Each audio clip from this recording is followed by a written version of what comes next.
सभी को सादर नमस्कार।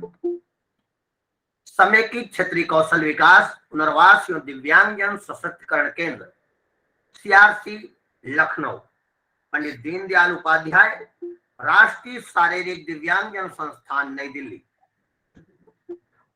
दिव्यांगजन सशक्तिकरण विभाग, सामाजिक न्याय और अधिकारिता मंत्रालय भारत सरकार तथा multiple sclerosis society of India Delhi के संयुक्त तत्वावधान में आज वर्ल्ड मल्टीपल स्क्लेरोसिस डे के अवसर पर आयोजित इस बौद्धिक आयोजन में जुड़ रहे आप सभी विद्वत्तजनों का, श्रेष्ठजनों का मैं सीआरसी लखनऊ जो मल्टीपल स्क्लेरोसिस सोसाइटी नई दिल्ली की तरफ से बहुत बहुत स्वागत, वंदन और अभिनंदन करता हूं। प्यारे साथियों, सीआरसी लखनऊ दिव्यांगजनों के विशेष शिक्षा पुनर्वास हेतु संसाधन केंद्र के रूप में अपनी सेवाओं को विस्तारीकरण क्रम के द्वारा निरंतरता के साथ ऑनलाइन ऑफलाइन मोड में आप सभी के समक्ष विभिन्न पटलों के माध्यम से दिव्यांगजनों की सेवाओं को प्रदान करने हेतु सरकारी तथा गैर सरकारी क्षेत्र में कार्यरत सभी प्रकार की पुनर्वास व्यवसायिकों, ग्राम स्तर के कार्यकर्ता, बहु पुनर्वास कार्यकर्ताओं तथा अन्य पदाधिकारियों को प्रशिक्षण प्रदान कर रहा है। आम जनमानस, समुदाय के सदस्यों तथा अभिभावकों में दिव्यांगजनों के बारे में जागरूकता बढ़ाने हेतु जन शिक्षा के कार्यक्रम संचालित कर रहा है। दिव्यांगजनों हेतु सहायक यंत्रों का प्रारूप विकसित करना, निर्माण करना तथा उसकी फिटिंग करना जैसे कार्यक्रमों को वृद्धिवत आप सभी के बीच रख रहा है। सामाजिक तथा सांस्कृतिक पृष्ठभूमि का ध्यान रखते हुए विभिन्न पुनर्वास सेवाओं को प्रदान करने हेतु सीआरसी लखनऊ निरंतर रणनीतियों का विकास कर रहा है। विभिन्न सेवाओं के विकास के लिए गैर सरकारी संगठनों, स्वयं सहायता समूहों तथा अभिभावक गण को प्रोत्साहन तथा संबल प्रदान कर रहा है, जिसके क्रम में आज का यह कार्यक्रम आप सभी के समक्ष है। समुदाय आधारित पुनर्वास के सिद्धांतों का पालन करते हुए तथा ग्रामीण क्षेत्रों तक सेवाओं का विस्तार करते हुए मौजूदा चिकित्सा, शिक्षा या रोजगार से संबंधित सेवाओं के साथ संबंध स्थापित करना हमारा सदैव ध्येय रहा है। समाज में रोजगार, पुनर्वास, गतिशीलता, संचार, मनोरंजन एवं प्रवासन के अवसरों की वृद्धि के लिए शिक्षा एवं कौशल विकास की सेवाओं को प्रदान करने में सीआरसी लखनऊ निरंतरता के साथ प्रयासरत है। प्यारे साथियों, दिव्यांगजन अधिकार अधिनियम 2016 के अंतर्गत निर्दिष्ट दिव्यांगताएं जैसे चलन दिव्यांगता, मस्कुलर डिस्ट्रॉफी, मस्तकीय पक्षाघात, कुष्ठ रोग से मुक्त, बौनापन, तेजाब हमला पीड़ित, अंधता, अल्पदृष्टि, बधिर, ऊंचा सुनने वाले व्यक्ति, वाक एवं भाषा दिव्यांगता, बौद्धिक दिव्यांगता, स्वाधीनता, अधिगम दिव्यांगता, मानसिक रोग, मल्टीपल स्क्लेरोसिस, चिकन कोशिका रोग तथा बहुदिव्यांगता जैसे दिव्यांगजनों के लिए अपने महत्वपूर्ण भावों को लेकर सेवाओं के क्रम को आप सभी के बीच सीआरसी लखनऊ निरंतरता के साथ रख रहा है। सीआरसी लखनऊ अपनी सेवाओं को केंद्र आधारित सेवाओं के रूप में, शारीरिक चिकित्सा एवं पुनर्वास के रूप में, मनोवैज्ञानिक सेवाओं के रूप में, भौतिक चिकित्सा के रूप में, व्यवसायिक चिकित्सा के रूप में, वाक तथा भाषा चिकित्सा के रूप में, विशेष शिक्षा, वैध स्वावलंबी जीवन, कृत्रिम अंग निर्माण, सामाजिक कार्य सेवा, कौशल विकास कार्यक्रम, अभिभावक सहोदर प्रशिक्षण कार्यक्रम, समुदाय आधारित पुनर्वास, बहिर्गमन एवं विस्तारित सेवाएं, मानव संसाधन विकास, शोध एवं विकास सहायक उपकरण वितरण जैसे महत्वपूर्ण भावों को लेकर आपके बीच निरंतरता के साथ अपनी उपस्थिति और अपनी सेवा के क्रम को बृहत्ता प्रदान कर रहा है। आज इसी कड़ी में प्यारे साथियों, multiple sclerosis society of India Delhi के संयुक्त तत्वावधान में यह कार्यक्रम आपके बीच, जिसमें आज हमारे बीच रिसोर्स पर्सन के रूप में हमसे जुड़ चुकी हैं Meenakshi Bhujwala ma'am, MSSI Delhi, Vipasha Gupta ma'am, MSSI Delhi, Shri Mukesh Kumar sir CRC Lucknow. आज के कार्यक्रम को कोऑर्डिनेट कर रहे हैं Shri Rajiv Ranjan sir, assistant professor speech and hearing CRC Lucknow, Shri G Shankar Ganesh sir lecturer PT CRC Lucknow, Shri Santosh Kumar sir clinical assistant CRC Lucknow, Shri Amit Kumar sir, Shri Vikas Mishra ji orientation mobility instructor CRC Lucknow. आज के इस कार्यक्रम में अपना मानसिक आशीर्वचन पैट्रॉन्स के रूप में हमें प्रदान कर रहे हैं आदरणीय मीना कुमारी शर्मा मैम, निदेशिका PDUNI PBD new Delhi, Shri Ramesh Pande sir निदेशक सीआरसी लखनऊ, और GP captain Praval Malakar retired MSSI Delhi. यह आज का कार्यक्रम वर्ल्ड मल्टीपल स्क्लेरोसिस डे के अवसर पर एक बृहद जागरूकता कार्यक्रम के रूप में और एक बड़ी आबादी के लिए कैसे भावों को रखा जाए, कैसे विद्वत्ता के भाव को बढ़ा करके जागरूकता की श्रेष्ठता को स्थापित किया जाए, इन सभी पक्षों को आपस में समन्वित कर आप सभी के बीच सीआरसी लखनऊ और मल्टीपल स्क्लेरोसिस सोसाइटी आज उपलब्ध है। मैं सर्वप्रथम सीआरसी लखनऊ से हमारे बीच मुख्य आयोजक के रूप में जुड़े श्री जी शंकर गणेश सर को सादर आमंत्रित करता हूं कि सर आप आए, कार्यक्रम का परिचय हम सभी के बीच रखें। Shri G Shankar Ganesh sir. Thank you, Nagesh sir. Our hearty welcome to all the participants, and thanks for giving us your time today. And unfortunately, our director sir has been called away for another meeting, so he couldn't join. So, on behalf of our honorable director, we extend our thanks to all the participants who have joined. And we know that this entire month is the multiple sclerosis month, and this particular week is the multiple sclerosis week. And we know that multiple sclerosis is a disease that damages nerve fibers within the central nervous system. This damage makes it difficult for the brain to send messages either within itself and also to the rest of the body. So, and we also know that the cause of multiple sclerosis is unknown. There are several symptoms that may be common, and some of the common symptoms that people with multiple sclerosis they are affected with, it includes fatigue, gait abnormalities, and cognitive impairment. And there are also less common symptoms such as impaired speech production and swallowing. And we know that multiple sclerosis is an unpredictable pathology. Not every person has got the same symptoms, and the symptoms it varies according to its time. For example, a person may have remission, a patient may have relapse and everything. So, and it's very difficult for persons to prognose their condition, how they are moving, or they are deteriorating, or the condition will remain stable. So, this particular month, being a multiple sclerosis awareness month, we thought that we will provide awareness and support for this particular diagnosis that impacts the central nervous system. And we also know that Ministry of Social Justice and Empowerment has taken multiple sclerosis as one of the disabilities. So it is high time that we give much more impetus and importance to this debilitating disorder, so that before we can give therapy, it is important that we shower our love and we treat people with empathy for those who have been affected with multiple sclerosis, so that they are seen and treated as an integral member of this particular society. It is important from the therapy point of view to improve the quality of life of persons with multiple sclerosis, so that they can lead a full and meaningful life. And we are happy and we are fortunate that we are willing to Multiple Sclerosis Society of India Delhi chapter, they have come forward to collaborate with us to share their expertise knowledge to this particular cause, and to share their experience. So we take immense pleasure in welcoming all the staff members of Multiple Sclerosis Society of India, and our gratitude for their resource persons who have willing to share their honorable and precious time with us. And as far as the rules of this webinar goes, we have got multiple sessions. So whenever you face any questions, it is better that you people ask your questions either in the chat box, or you can share it at the end of the session.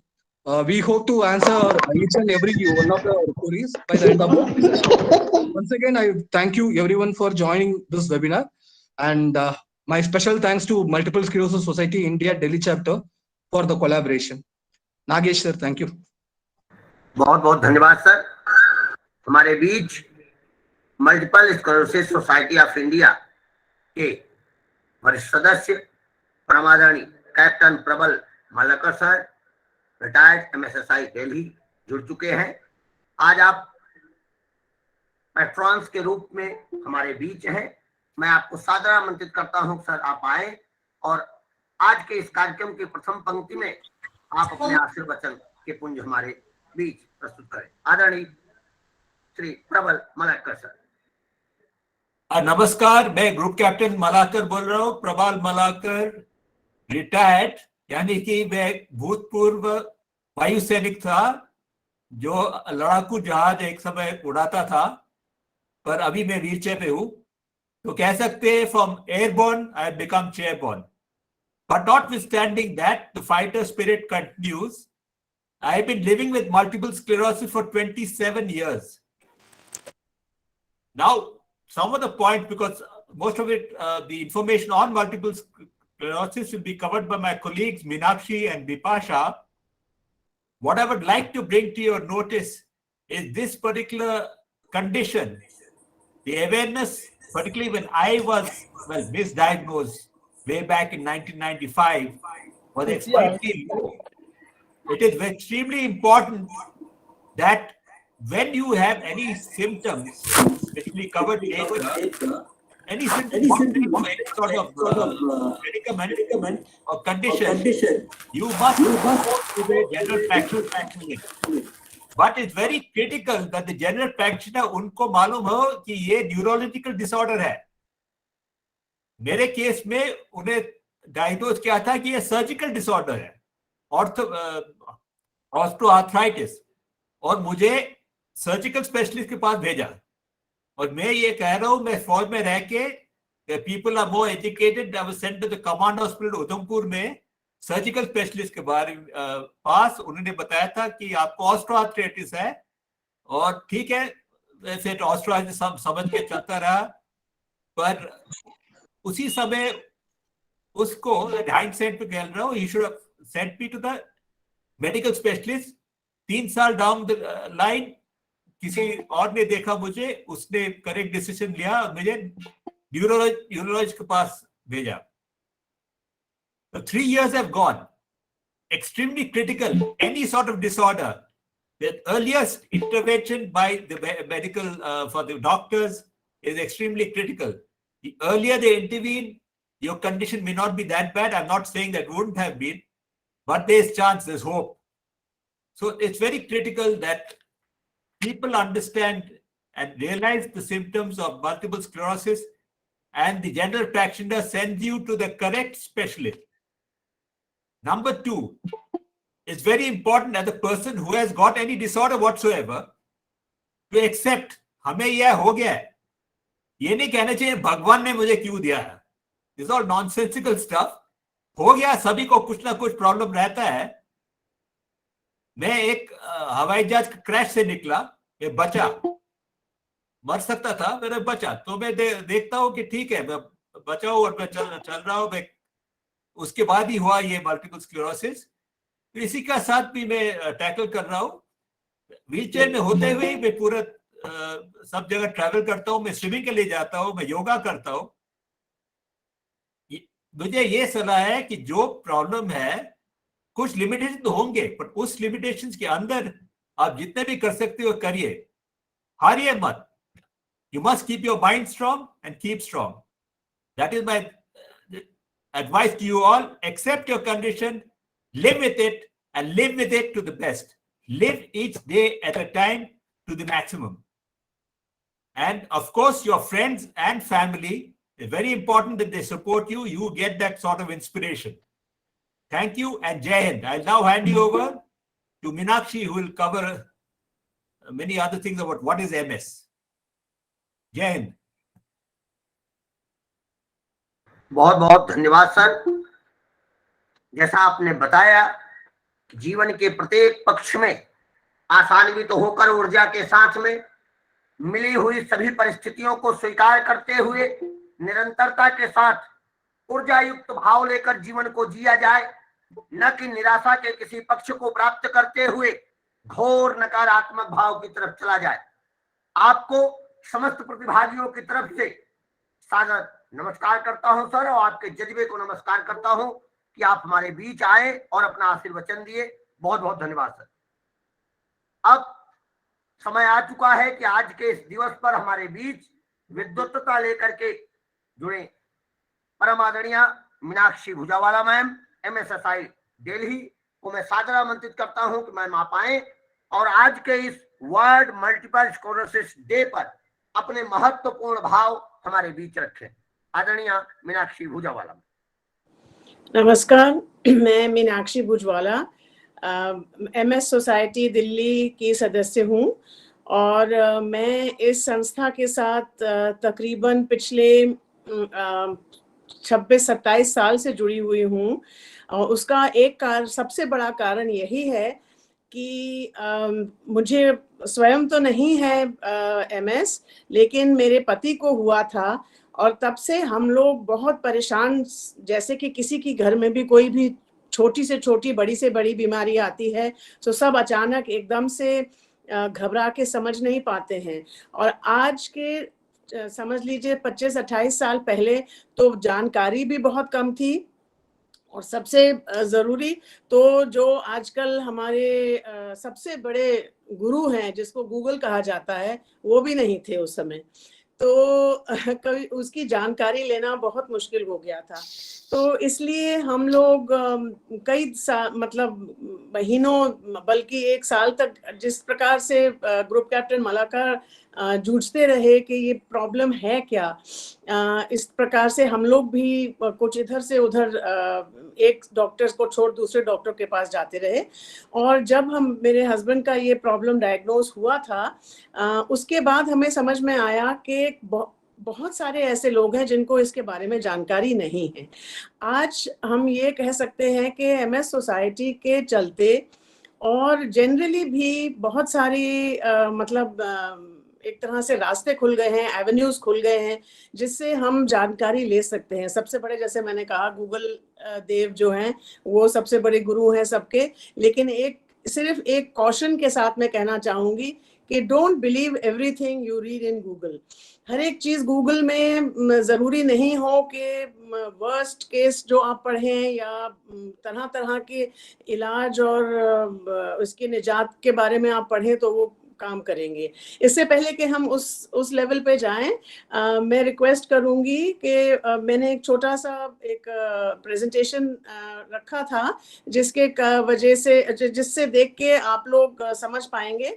मैं आधा हिंदी आधा English में बोलूंगी। The presentation is in English but मेरी कोशिश रहेगी, मेरी हिंदी इतनी उत्तम नहीं है जितनी आप CRC वालों की है, लेकिन मेरी कोशिश पूरी रहेगी कि जहां तक हो सके मैं आधा इंग्लिश आधा हिंदी में बात करूंगी, क्योंकि मैं देख पा रही हूँ कि बहुत सारे हमारे यहाँ दोस्त जुड़े हुए हैं जो शायद दोनों लैंग्वेजेस में कुछ कंफर्टेबल हैं, कुछ इंग्लिश में भी कंफर्टेबल हैं और कुछ हिंदी में कंफर्टेबल हैं, ज्यादा कंफर्टेबल हैं।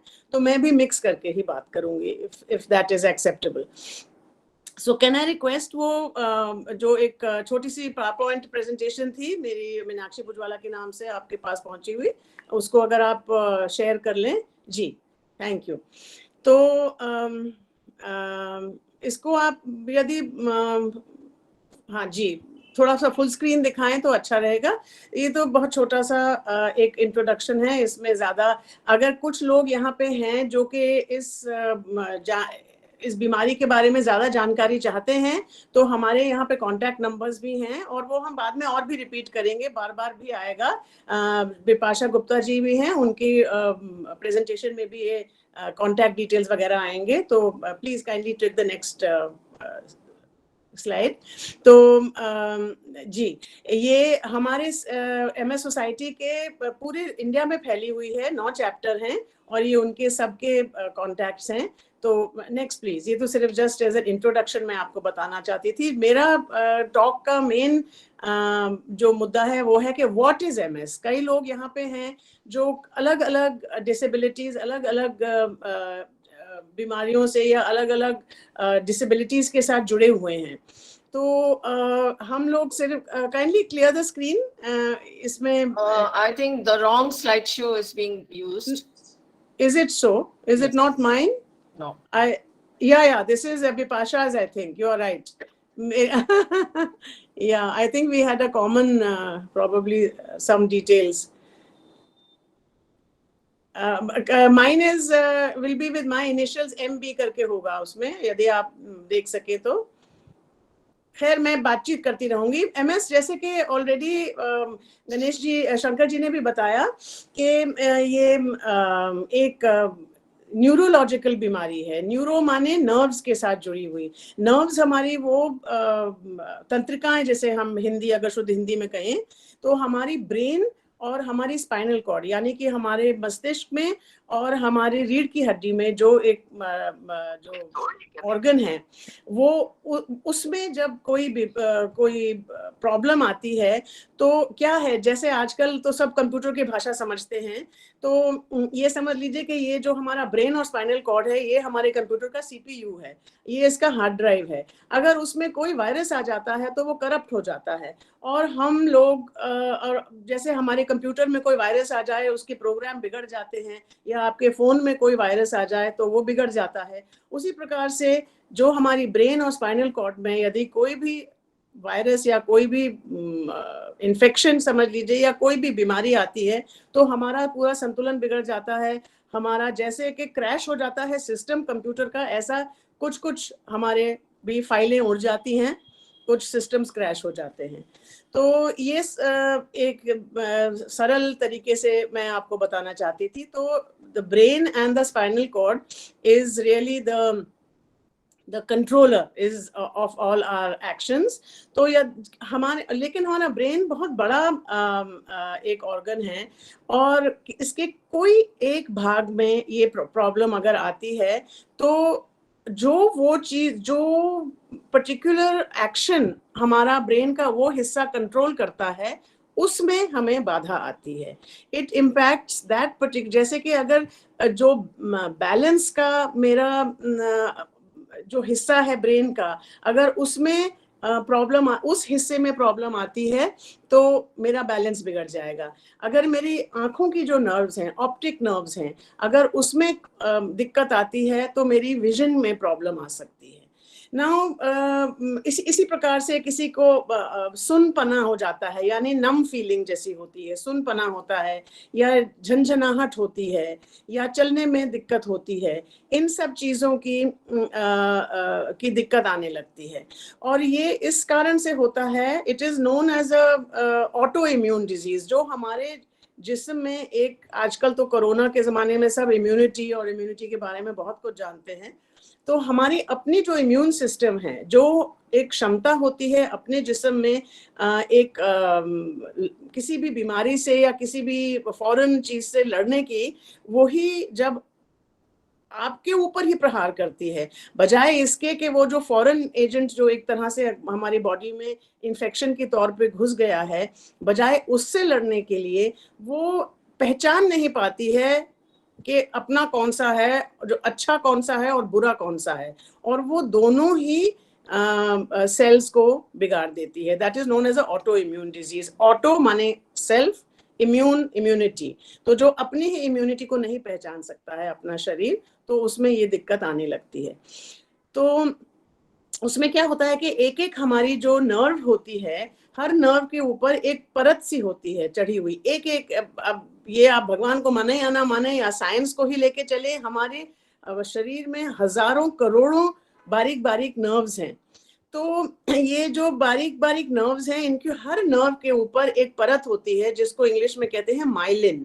वो माइलिन की जो एक कवरिंग होती है, जिस प्रकार से एक बिजली के तार पे एक कवरिंग होती है, उसके अंदर बिजली होती है लेकिन ऊपर से तार होती है, तो वो कवरिंग होती है, वो जो माइलिन है वो टूट जाती है। तो जिस तरह से कभी बिजली का तार में अगर क्रैक हो जाता है, पुराना हो जाता है, और वो आप उसमें से करंट पास करेंगे तो वो फ्यूज हो जाता है या शॉर्ट हो जाता है, उसी तरह से अगर हमारे नर्व्स के ऊपर से वो माइलिन हट जाती है, जो कि MS में होता है। MS इसीलिए होता है कि हमारे नर्व्स के ऊपर से वो माइलिन हट जाती है। तो जब वो होता है तो फिर वो सारे मैसेजेस जो हैं, जो मेरी ब्रेन से मेरे लेग तक जा रहे हैं, ये बताने के लिए कि एक राइट लेग आगे रखो, फिर लेफ्ट लेग रखो और आगे बढ़ो, कदम लो। तो वो ही जब एक तरह से कनेक्शन टूट जाता है तो चलने में दिक्कत आती है। इसी तरह से हर नर्व में, जैसे मैंने कहा, जिस अंग से भी वो नर्व कनेक्टेड होगी उस अंग में आपको दिक्कत आ सकती है। MS जो है वो कई बीमारियां हैं, सारी ही बीमारियां हैं। कोई वो उम्र नहीं देखती हैं, कोई वो जात नहीं देखती हैं, कलर नहीं देखती हैं, नेशनैलिटी नहीं देखती हैं, अमीर गरीब नहीं देखती हैं। उसी प्रकार से MS can affect anyone any time. However, जो भी एक स्टडी के द्वारा जो हमें पता चला है वो ये है कि जो MS है वो आमतौर पे यू कैन से जो यूथ या जवानी के जो दिन होते हैं, from 18 years to about 40 years की एज ग्रुप में सबसे ज्यादा पाया जाता है। अब उसका कारण क्या है, ये अभी तक इस पे रिसर्च चल रही है, लेकिन इसमें इसकी मतलब ये नहीं है कि हमारे पास दूसरे मतलब दूसरों को नहीं हो सकता है। 4 साल और 5 साल के बच्चे को भी हो सकता है, लेकिन रेयर होता है। और एक 40-45 साल के उम्र के भी इंडिविजुअल, चाहे वो मेल हो या फीमेल हो, उनको भी हो सकता है, लेकिन वो एक अलग चीज है। लेकिन आमतौर पे इसमें इस एज ग्रुप में पाया जाता है। इसके सबसे पहले लक्षण ये हैं, एक तो मैं लक्षण के बारे में बात करना चाहूंगी, इसका कोई सेट लक्षण नहीं है। ये वो चीज नहीं है कि कोई बीमारी हो, जैसे कि हमें मालूम है कि मीजल्स होगी या हमें कोई रैश निकलेगा, तीसरे चौथे दिन ऐसे होगा, फिर दाने निकलेंगे, फिर वो सूख जाएंगे, फिर इस तरह से नहीं होता है। It does not have any set pattern. I can, if it is happening to me, हो सकता है सबसे पहले मेरी आंखों के ऊपर ये बात आए। जैसे मिस्टर ग्रुप कैप्टन प्रबल के लेग्स में प्रॉब्लम आई थी, तो उन्होंने कहा कि आपको तो ऑर्थोपीडिक वाले के पास जाना चाहिए। मेरे हस्बैंड के केस में आंखों पे आई थी, तो हम एक ऑप्थेमोलॉजिस्ट के पास गए थे। किसी को बैलेंस की प्रॉब्लम आती है तो वो और कहते हैं कि जी आप अपना कुछ और चेकअप कराइए। तो इस तरह से there is no set pattern, फिर भी एक series of sort of symptoms हैं, जैसे कि पहले मैंने बताया। सॉरी टू इंटरप्ट, लेकिन if I can get that PowerPoint up, it will be very helpful, because उसमें सब लोगों को दिखने को मिलेगा, तो उनको समझने में भी आसानी रहेगी। अगर आप मेरा What is MS का वो निकाल सके, it is the file name is crc.mb, तो काइंडली उसको अगर आप सर्च करके निकाल लें, mister Shankar, kindly see if you can put that up. However, like I said, I can keep talking. So इसमें कई इस तरह से होते हैं, लक्षण होते हैं, जैसे कि अगर किसी को अचानक बिना वजह कंटिन्यूअस आपको लगे कि आपको बहुत ज्यादा थकान लग रही है। As a young man it is not usual कि you will feel very fatigued. आपको बैलेंस में दिक्कत आ रही है, आपको आईज में डबल विजन हो रहा है, या कुछ मतलब जैसे हिलता हुआ इमेज नजर आ रहा है, या आपके हाथ में, टांगों में झनझनाहट जैसी होती है। जैसे कई दफा आपको ध्यान होगा, हम लोग एक ही पोजीशन में अगर बैठे रहते हैं तो टांग सुन सी हो जाती है, और जब हिलाते हैं तो उसमें एक पिन्स एंड नीडल्स या झनझनाहट होती है। तो वो झनझनाहट का जो है, that is one of the, जी that is the, yes kindly open this. So we are so that is the symptom. Kindly take it to the second or third slide. Yes, take it to second slide पे ले आइए आप, पहले इसको छोड़िए जी। हाँ, उसमें नेक्स्ट प्लीज। हाँ, ये इस पे रहने दीजिए। तो मेन सिम्टम्स हैं, एक तो फैटीग है, depression and cognitive impairment. Cognitive impairment means सोचने की, समझने की, एनालिसिस की जो क्षमता होती है, वो हम लोग जैसे कि कंफ्यूज्ड माइंड हो जाना, सडनली कंफ्यूजन होना, मिक्सअप हो जाना, भूल जाना, इन सब चीजों में भी unusual symptoms for a young person.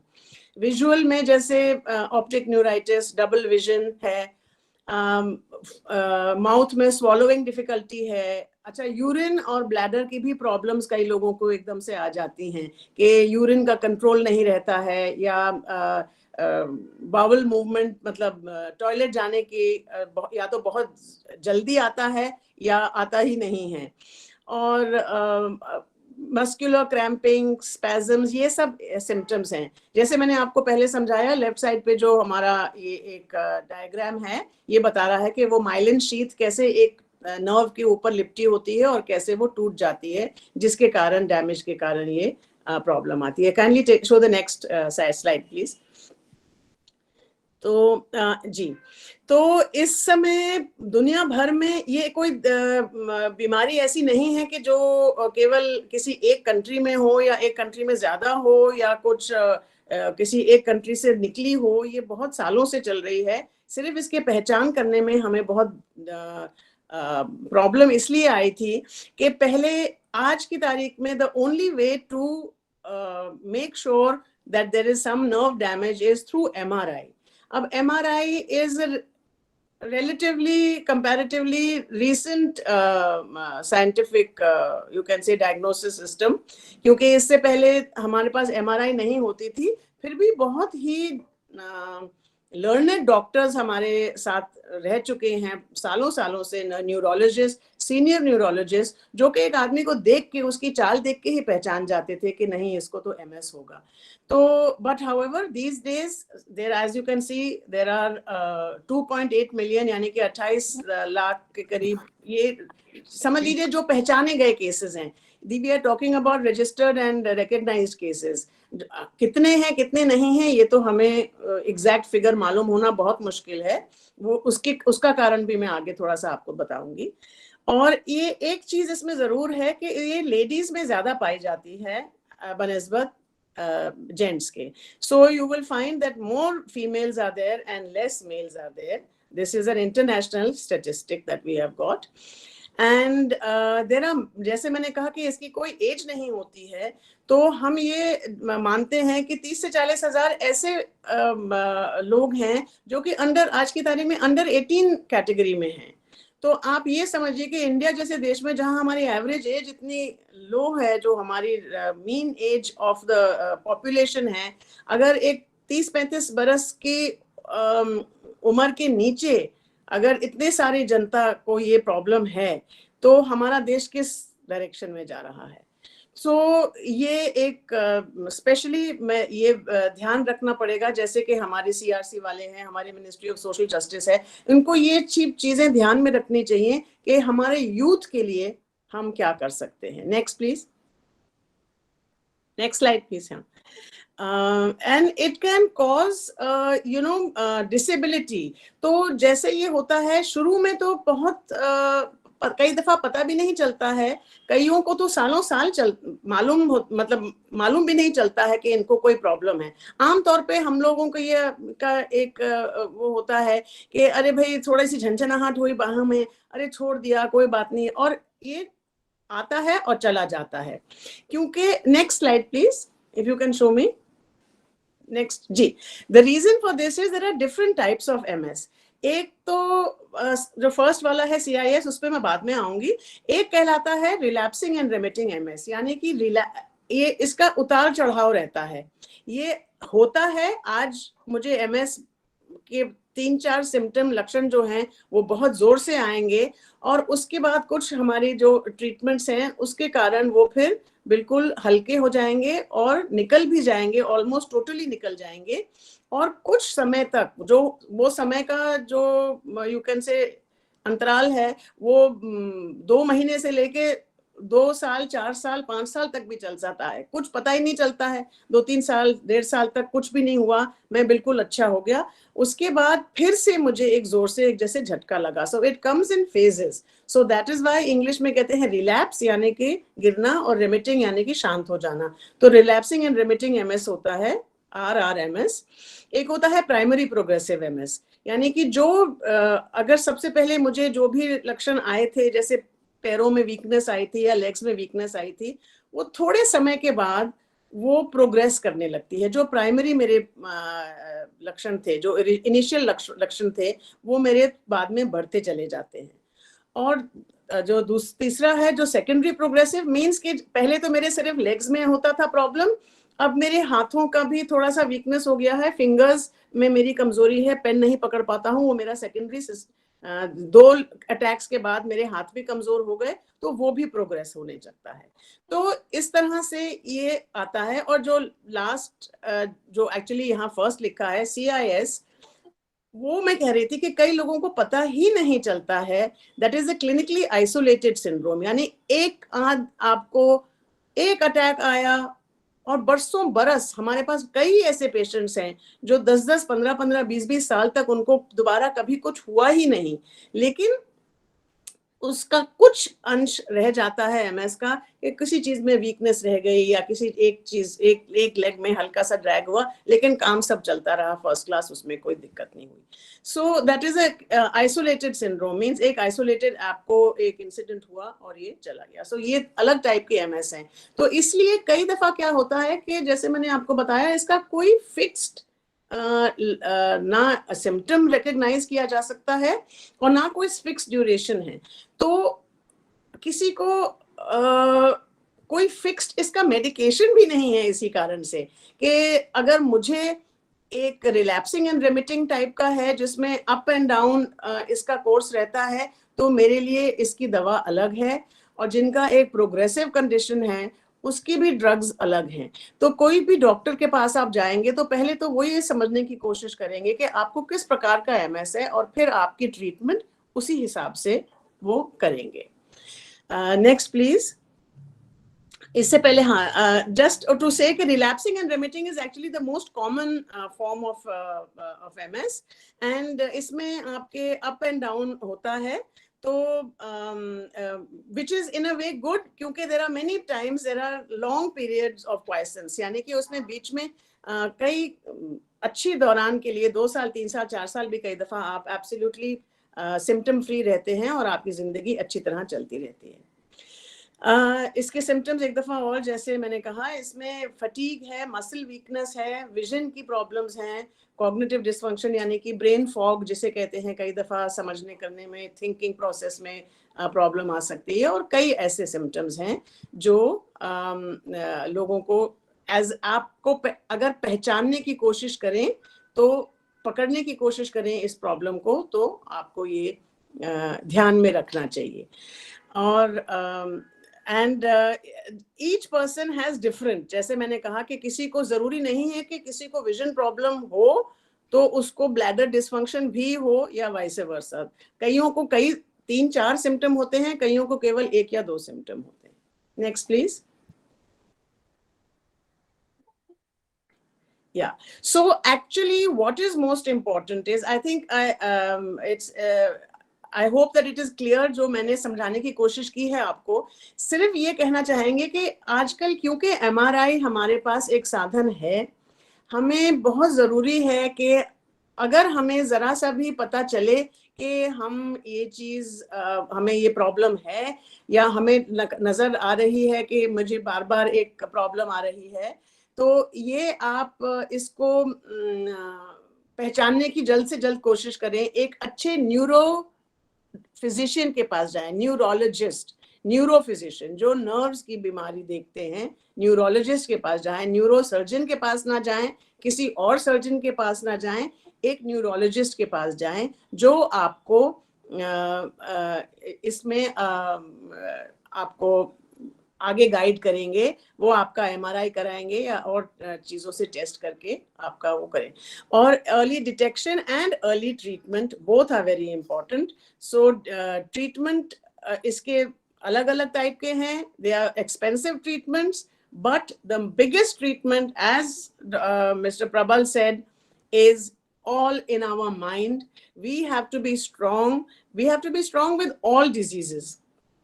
कोई भी हमारी ऐसी कोई सीरियस इलनेस होती है तो हम सबको सबसे पहले तो अपना मन बनाना पड़ता है कि हाँ, अब ये एक अनचाहा मेहमान हमारे घर में घुस गया है, अब हमें इसके साथ ही रहना है, तो बेस्ट वे में कैसे रहा जा सकता है, बजाय इसके कि हम उससे परेशान हो जाएं या वो हमें टेक ओवर कर ले, हमें उसको कंट्रोल करना है, ना कि वो MS जो है वो हमारी लाइफ को कंट्रोल करे। यदि आपके किसी के कोई सवाल हो तो मैं इस वक्त भी ले सकती हूँ, या अगर आप कहें तो लास्ट में भी we can take some questions. I think let's leave it for the last and anybody can post the questions at that time, वरना इस वक्त फिर बहुत लंबे उसमें चले जाएंगे हम लोग। जी जी। Thank you very much and kindly keep your questions for the last. Back to you. बहुत बहुत धन्यवाद मैम। प्रश्नोत्तरी सेशन को हम लोग कार्यक्रम की पूर्णता की तरफ ही रखते हैं, जिससे हम अपने प्रतिभागियों के प्रश्नों को ग्राह्य करेंगे। जी। अगली कड़ी में मैं आमंत्रित करूंगा आदरणीय बिपाशा गुप्ता मैम को, जो multiple sclerosis society of India Delhi से हमारे बीच एक वैशिष्टता को प्राप्त करके एक विशेषज्ञ के रूप में हमारे बीच हैं। सादर आमंत्रित करता हूं आदरणीय बिपाशा गुप्ता मैम, आप आए और आज के इस दिवस पर अपनी वैशिष्टता हमारे बीच रखें। आदरणीय बिपाशा मैम। नमस्कार मेंबर्स ऑफ CRC, खास तौर से मुखलेश जी को बहुत बहुत धन्यवाद, और all the coordinators Rajiv Ranjan ji, Shankar ji, Santosh ji, Amit ji, Vikas ji, आप लोग सबको बहुत धन्यवाद। और हम पेट्रन्स मीना कुमारी शर्मा और मिस रमेश पांडे जी, आप सबको भी बहुत बहुत धन्यवाद MS सोसाइटी के तरफ से, multiple sclerosis society of India Delhi की तरफ से। Well my Hindi is not very great, मैं फिर भी कोशिश करूंगी कुछ कुछ हिंदी बोले बीच बीच में। एंड मैं प्रेजेंटेशन जरा आप इसमें ऑन करेंगे। हमारा प्रेजेंटेशन है, इससे पहले मीनाक्षी का जो गलती से दिखा रहे थे वही वाला प्रेजेंटेशन।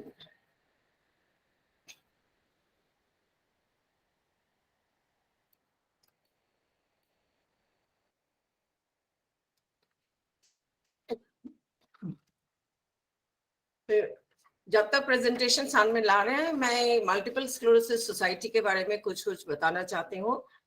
ये एक 37 साल पुराना संस्था है, non profit and voluntary organisation, registered है, और इसको जो स्टैब्लिश किए थे उन दिनों में वो लोग थे मिस्टर टोबैको वाला जो वोल्टास के चेयरमैन थे। उन्होंने अपने ऑफिस में ही had his own vice president son who was suffering from MS। In 1984 nobody knew about MS, किसी को पता ही नहीं था ये क्या चीज है। जब उनको पता लगा, उन्होंने एक और पेशेंट भी देखे, तो उन्होंने मिसेस रहमत फैजल बॉय जो एक सोशल वर्कर थी, उनको कहा कि आप कुछ कीजिए इसके बारे में। तो उन्होंने रहमत फैजल बॉय ने बोला चलो हम लोग एक संस्था बनाते हैं जिसमें इनको मदद करेंगे हम लोग। तो उन्होंने ये संस्था बनाया। तो उसमें सब जुड़े हुए थे, Mrs Sheela Chitnis, Mr Randheria, Mr Joglekar, Major Sharan, ये सारे लोग इकट्ठा होके इस सोसाइटी को एस्टेब्लिश किए थे। और आज ये society world wide well known है, एफिलिएटेड है to world multiple international federation के साथ। Next slide please. और हमारा दिल्ली का जो ऑफिस है वो है शाहपुर जत में, दिल्ली के शाहपुर जत में है, जो छोटे से ऑफिस है, बट यहाँ से बहुत काम होता है। शायद किसी के पास 20 कमरे का भी कोई ऑफिस होता, वहां से भी इतना काम नहीं कर सकते थे। तो हम लोग we work for welfare of people. और ये देख रहे हैं आपके हमारे जब से ये शुरू किया है हम लोग, we have now 9 chapters all over India.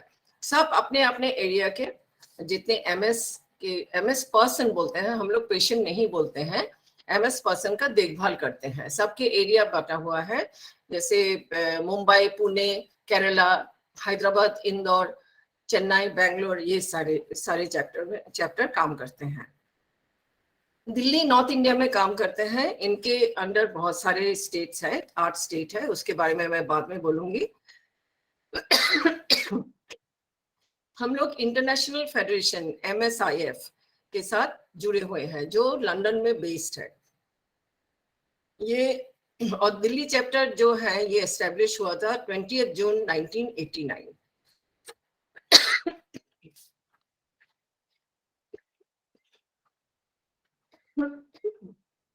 Next slide please. यहाँ सारे कांटेक्ट नंबर्स है, कोई अगर फोटो खींच सकते हैं तो खींच लीजिए, जहां भी आप लोगों को कांटेक्ट करना यहीं से आपको कांटेक्ट मिल जाएगा। Next slide. Multiple sclerosis international federation जो है ये वर्ल्ड में 48 संस्था का काम को इकट्ठा करते हैं। They actually coordinate work of all these 48 countries, and out of those 48 countries India is one country. तो ये सबके काम इकट्ठा करके फिर इनको साल में 2 बार एक जगह पर सबको इनवाइट करते हैं कॉन्फ्रेंस में, और सब एक दूसरे को के साथ काम अपने काम के बारे में शेयर करते हैं। So all the best practices are picked up from this forum by other chapters, by other societies, कि इन्होंने ये काम किया तो हमारा काम भी इस तरह से हो सकता है, हम एक दूसरे से सीखते हैं। 48 कंट्री के अलावा भी there are about 30 other associate संस्था है जो इनके साथ काम करते हैं। हम लोग इनका काम है कि ये एक ही संस्था है, एमएस का एक ही संस्था, ग्लोबल संस्था है, और हम सब इकट्ठा होके इंटरनेशनल अवेयरनेस के ऊपर काम करते हैं। We provide information and support people affected by MS. और जो रिसर्च चल रहा है, इंटरनेशनल रिसर्च, उसको हम लोग मदद करने का कोशिश करते हैं, इंफॉर्मेशन देते हैं, और मल्टीपल स्क्लेरोसिस इंटरनेशनल फेडरेशन उनको सपोर्ट करते हैं, खास तौर से बेटर ट्रीटमेंट और क्योर ढूंढने के लिए, और कैसे मैनेज करते हैं इस डिजीज को, इसके बारे में। तो हमारा एक्चुअली हमारा विजन है अ वर्ल्ड विदाउट एमएस। जिस दिन एमएस का क्योर निकलेगा उस दिन हम लोगों का काम खत्म होगा। तो और हमारा our mission is to lead global MS movement to improve quality of life of people. देखिए, एमएस तो हो गया है किसी को, अब उसको भगा नहीं सकते आप अपनी जिंदगी से इतनी आसानी से नहीं। कुछ दवाइयां लेके you can reduce the effect of MS, you can manage MS और काफी ठीक रह सकते हैं।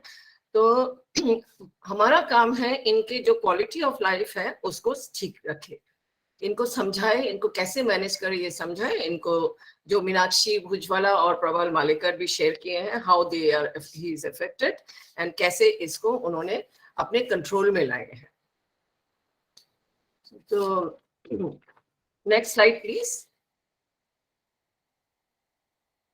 हमारा ये जो संस्था है बड़ा यूनिक है। All 9 chapters have their chairperson and managing committee, आप कह सकते हैं, जो उस अपने अपने एरिया के सारा काम मैनेज करते हैं।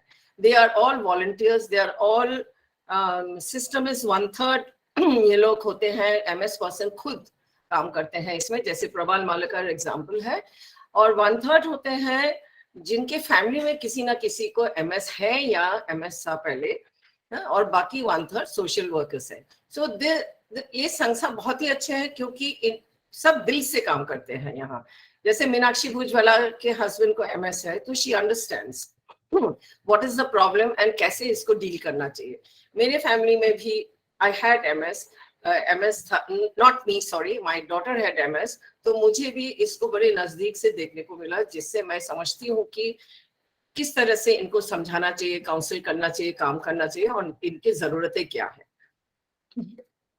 यहाँ आप देखेंगे कि हमारा पिछले 2 साल कोविड के टाइम में बहुत ज्यादा we were at out at sea, जैसे हो जाता है ना कि कहाँ जाए हम, कैसे करें। फिर हमें समझ में आया कि नहीं, हम घर बैठ के भी इनको बहुत सारा मदद कर सकते हैं। तो हम लोग शुरू कर दिए जूम मीटिंग्स, सबके counselling, telephonic counselling, face to face counselling. हमने कुछ भी नहीं रोका, हर एक काम हम किए, बस ऑनलाइन किए, फर्क थोड़े से तरीका बदल लिए थे। जो इस यहाँ फोटो देख रहे हैं, हमारे म्यूजिकल प्रोग्राम्स भी होता था। डिफरेंट, हमारे जो ब्रोशर है वो हर साल जो हम ब्रोशर छापते थे वो हमने बंद नहीं किया, कंटिन्यूअस वो छापते गए क्योंकि ये बहुत फायदेमंद है सबके लिए। तो we did not stop anywhere. In fact हमें जो दिखता है, हमें जो लगता है, हमारा काम पहले से बहुत ज्यादा बढ़ गया, ऑनलाइन एंड अब तो ऑफलाइन भी शुरू हो गया है। Next slide please. हमारा हर महीने एक प्रोग्राम होता था जो बाद में हमने ऑल्टरनेट मंथ किया है। उसमें हमारे एमएस पर्सन्स आते हैं, हम उनको घर से निकालते हैं to prove that you are not confined at home, you can come out, you can mix around, you can see the world like anybody else. हाल में हमारा एक मूवी शो हुआ जो MSSI दिल्ली ने ऑर्गेनाइज किया और बहुत ही बढ़िया। We took 90 people for a movie show and lunch. तो उनको घर से निकल के यही लगा कि yes, we can also see a movie, we can also have lunch outside, we are not confined at home. आपको खाली मैनेज करना है ठीक से, बाकी सारा चीज आपके लिए तैयार है बाहर। यहाँ आप देखेंगे कई एक्टिविटीज हमारा होते रहता है, टॉक शो तरह तरह का, एंड वर्ल्ड MS डे होता है, इंडिया MS डे होता है, उसमें हम लोग बहुत प्रोग्राम्स करते हैं। हमारे MS पीपल को पिकनिक के लिए ले जाते हैं एंड इनके तरह तरह के सेमिनार अटेंड करने के लिए मदद करते हैं। कल ही All India Medical Institute MS के ऊपर बहुत बड़ा प्रोग्राम रखा था और बहुत ही अच्छा प्रोग्राम था। So MS people could not come and out in the heat to All India Medical, तो उन्होंने यूट्यूब में रखा था और इसके सारे लोगों का एक एक करके क्वेश्चन लिया था। I appreciate all the doctors who are involve, सारे doctors, not only All India Medical Institute, Delhi, NCR, in fact North India के जितने डॉक्टर्स हैं सब, एंड ऑल इंडिया के डॉक्टर्स भी। हम लोग एक बार भी कहते हैं तो वो तैयार हो जाते हैं हमें और हमारे पेशेंट्स को मदद करने के लिए। Next slide please. Next slide. हाँ, तो हम लोग इसके अलावा करते हैं कि तरह तरह का काम करते हैं बहुत। इस समय हमारे पास 800 पेशेंट रजिस्टर्ड है, that is only with MSSI Delhi. 800 patient में 475 फीमेल है और मेल है 325। मैक्सिमम MSPs होते हैं फीमेल होते हैं। This is a characteristic of MS, and MS people are, maximum MS people are in the bracket of 21 to 40 years. Youngest MS person जो है वो हमारे 4 साल के हैं इस वक्त और oldest 75 years के। MS यंग लोगों को होता है, जो मीनाक्षी ने पहले ही आपको बोला, डायग्नोज करने में देर होती है, नहीं तो तभी जब 20-21 के हो जाते हैं तब जाके 4-5 साल बाद पता लगता है कि इनको MS है। तो MSSI दिल्ली चैप्टर जो है वो किस किस का ध्यान रखते हैं? जो MS पर्सन्स दिल्ली NCR में रहते हैं, which includes Delhi, Ghaziabad, Noida, Gurgaon and Faridabad, और आउट स्टेशन जैसे रेस्ट ऑफ हरियाणा हो गए, Punjab, Uttarakhand, Himachal, JNK, Jammu and Kashmir, Rajasthan, UP, Jharkhand, Bihar. इस वक्त हमारा बहुत पंजाब में भी और कश्मीर में बहुत अवेयरनेस क्रिएट किया जा रहा है। तो बाकी हमारा support and aids. Next slide please. MSSI बहुत सारा काम करते हैं, उसमें पहला काम हम बताते हैं कि हम मोबिलिटी एड्स देते हैं, व्हील चेयर्स देते हैं, वॉकर्स देते हैं, walking stick, bedding chairs, toilet chairs, diapers देते हैं, नीडी जो है उनको देते हैं back rest, hospital bed, nursing assistance to MSP, medicine and health supplement to MSP, ये देते हैं नीडी लोगों को। इस वक्त हम 100 लोगों को दे रहे हैं, हर तीसरे महीना 3 महीने के लिए भेजते हैं। Free highly subsidised home physiotherapy जो बहुत पॉपुलर है, क्योंकि इनको घर में जो स्पेशली होम बाउंड है उनको फिजियोथेरेपी का बहुत ही जरूरत है।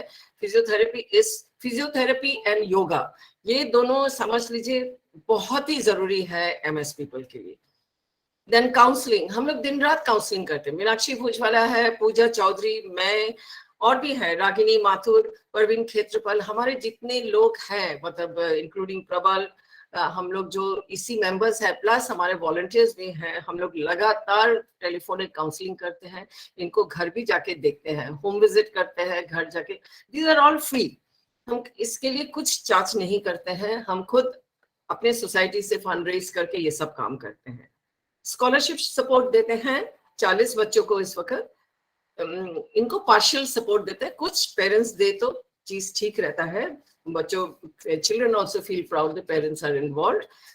हम लोग इन बच्चों का पूरा ध्यान रखते हैं, क्या रिजल्ट कर रहे हैं, क्या है, आगे कहाँ जाएंगे, कैसे करेंगे, इनका काउंसलिंग, कोई पढ़ाई नहीं कर रहे हैं उनका काउंसलिंग भी होता है, डांट भी पड़ता है उन लोगों को। तो इसके लिए हर एक के पास बटा हुआ है काम, एक एक जने एक एक प्रोजेक्ट देखते हैं। हमारे होम अटेंडेंट का भी है जो फीमेल एमएस पेशेंट को जाके मदद करते हैं, जो बेड में है, होम बाउंड है, उनको स्पंज करना, उनके combing the hair, changing the clothes, cleaning up the bed, giving them a bath, बहुत सारा काम वो करती है जो लेडी एमएस पर्सन्स के लिए, फीमेल एमएस पर्सन। बाकी सोशल एजुकेशनल प्रोग्राम्स और सेमिनार्स हमारा लगा रहता है पूरा टाइम। हम अगर फेस टू फेस नहीं कर पाए, हम वेबिनार करते हैं, जूम पे करते हैं, करते ही रहते हैं। हमारा वेलफेयर प्रोजेक्ट का हाईलाइट ये है, नेक्स्ट स्लाइड प्लीज। हाईलाइट्स ये है telephonic helpline counselling. This is a very important thing, क्योंकि ऑल एमएस पीपल फील कि दे यू नो कि क्या हुआ, हमें कैसे ये हो गया, मैं इससे निकल नहीं पाऊंगी, and they get into acute depression, they need counselling. तो इस काउंसलिंग से बहुत फर्क पड़ता है। जो बच्चा उठने के लिए तैयार नहीं है वो उठ के चलने लगते हैं, आप अगर ठीक से काउंसलिंग कर सकते हैं। तो हमारा ये लगातार चलते रहता है, दिन रात चलते रहता है बल्कि काउंसलिंग। 800 एमएस पर्सन्स को काउंसलिंग करना आसान काम नहीं है। हम लोग कुल 5-7 जने हैं जो ये काम करते हैं। वर्चुअल होम विजिट करते हैं, जो हम फेस टू फेस ऑनलाइन हम लोग बातें करते हैं, इनको असेस करते हैं क्या है, बल्कि हम लोग ऑनलाइन एक्सरसाइज भी थोड़े से सिखा देते हैं कि आप लेटे मत रहिए, आप ऐसे करके हाथ पैर हिलाइए, क्योंकि वो लोग सोचते हैं कि नहीं I am bedridden. No, the person is not bedridden. उसको उठा के बैठाए, व्हील चेयर पे बैठाए, कुर्सी पे बैठाए, बाहर निकाले। हम लोग ये चाहते हैं।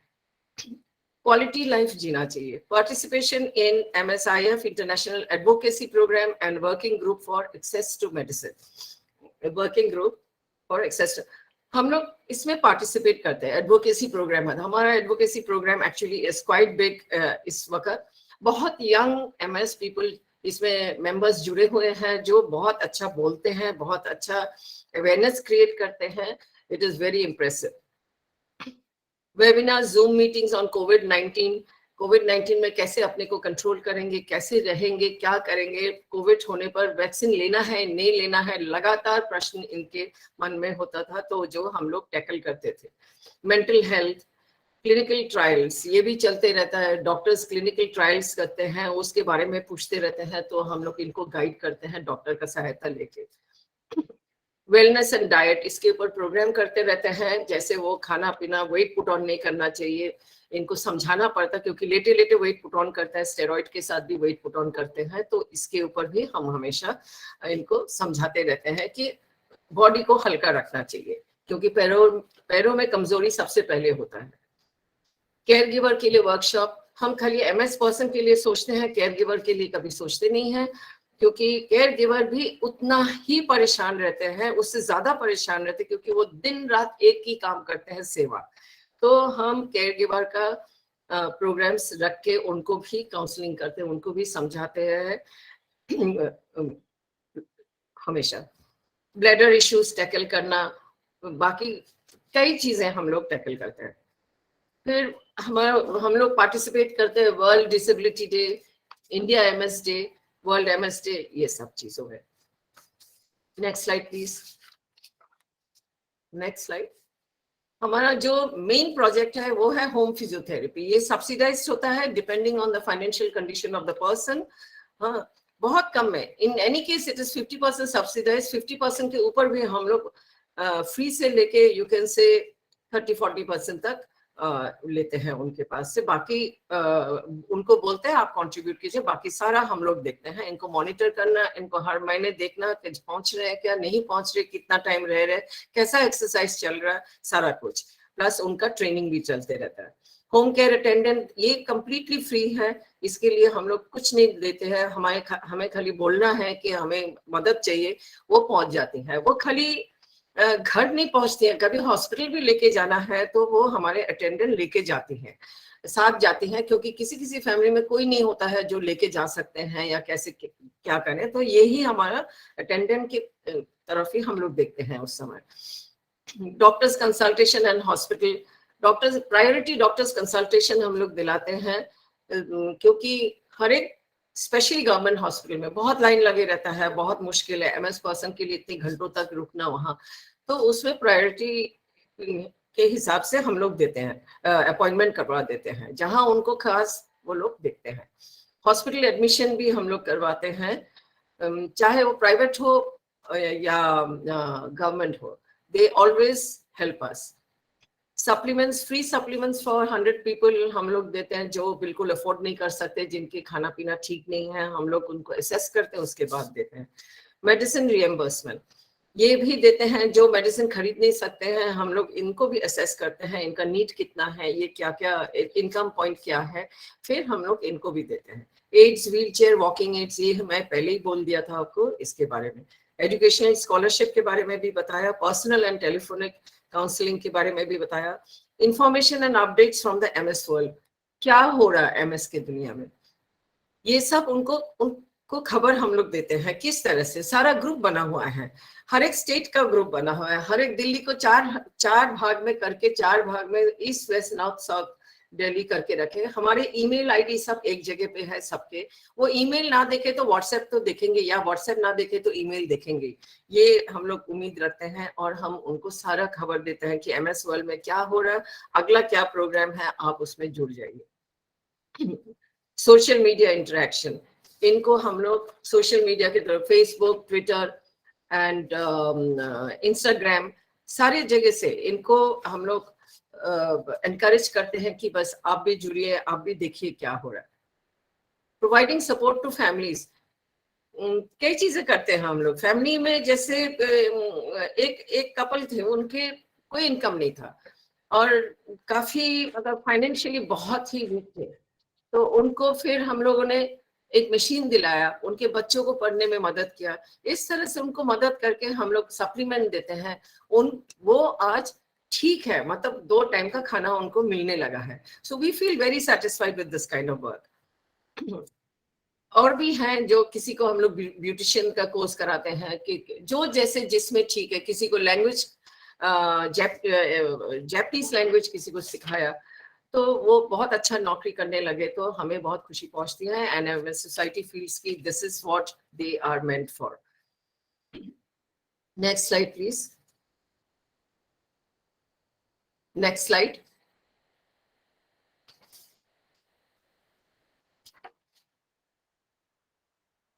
Next slide please. Anyway next slide. हाँ, ये हमारा फिजियोथेरेपी का है, जो घर घर जाके फिजियोथेरेपी करते हैं।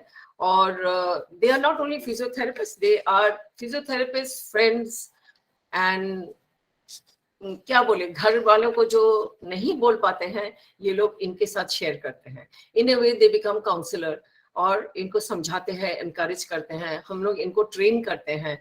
हमारे एक डॉक्टर जैस्मिन आनंदवाई है, principle of physiotherapy college in Meerut, Subharti, वहां से वो आती है इनको ट्रेन करने के लिए, plus all India Medical institute से भी इनको ट्रेनिंग दिलाते हैं। Next please.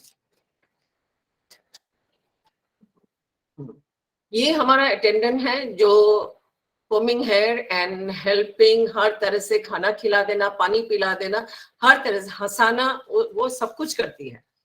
This is something we really like, क्योंकि जिसके पास भी भेजते हैं वो खुश हो जाते हैं, at least they look forward to this kind of help, and घर वालों को भी बहुत रिलीफ मिलता है।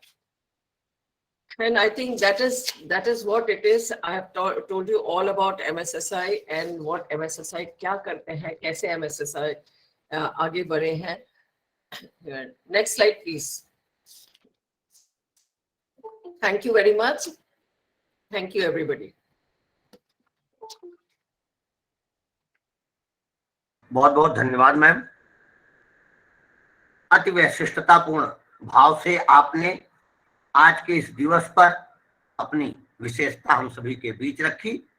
कार्यक्रम की अगली कड़ी में मैं सादर आमंत्रित करूंगा Shri Muklesh Kumar sir, rehabilitation officer CRC Lucknow, क्या पाए और आज के इस दिवस पर अपने विशेषज्ञ भाव हमारे बीच रखे. श्री मुकलेश कुमार सर.